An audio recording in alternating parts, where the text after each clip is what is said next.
नमस्कार बंधुरा आज के प्रथमबार बोले रान्ना करছি कोनो भूल त्रुटि होले क्षमा करबेन। आज के आमी चिंगड़ी माछ दिए और ये डाटा शाकेर डाटा और आलू दिए एक तरकारी करे आपनादेर देखाबो। देखते थाकुन आमी कि करे करছি। प्रथमे आमी कड़ाईते एकटू तेल दिए नेब। आमी आगे थेकेई चिंगड़ी माछे नुन और हलुद माखिয়ে রেখেছিলাম। चिंगड़ी माछगुलो एकटू भेजे नेब।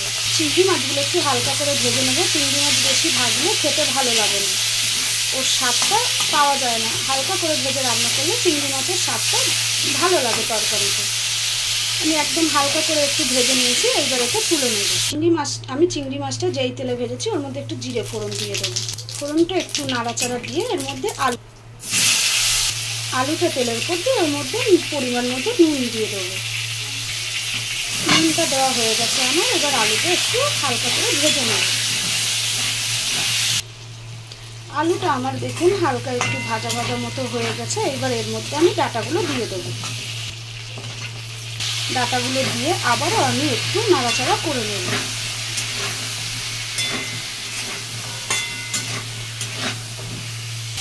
डाटा दिए आमी बेशी एकटा भाजबो ना, भाजले डाटार टेस्टटा सेइभाবে আর পাওয়া যাবে না, এখানে পুরো একদম গলে যাবে।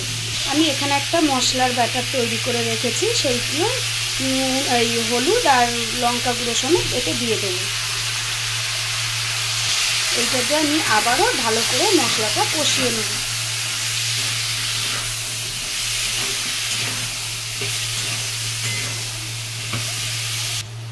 দেখুন মশলাটা আমি খুব ভালো করে কষিয়ে নিয়েছি।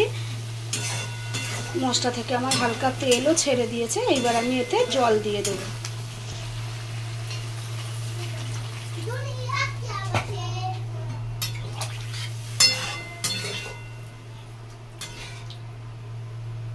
এইবার এটা ফুটলে আমি চিংড়ি মাছ দেব।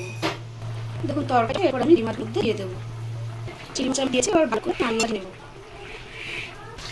দেখুন তরকারিটা আমার ভালো করে ফুটে গেছে। আমি আলুটা সিদ্ধ হয়েছে কিনা একবার দেখিয়ে দেবো। দেখুন এই যে তরকারিটা আলুও সিদ্ধ হয়ে গেছে, তরকারিটা আমার পুরো রেডি।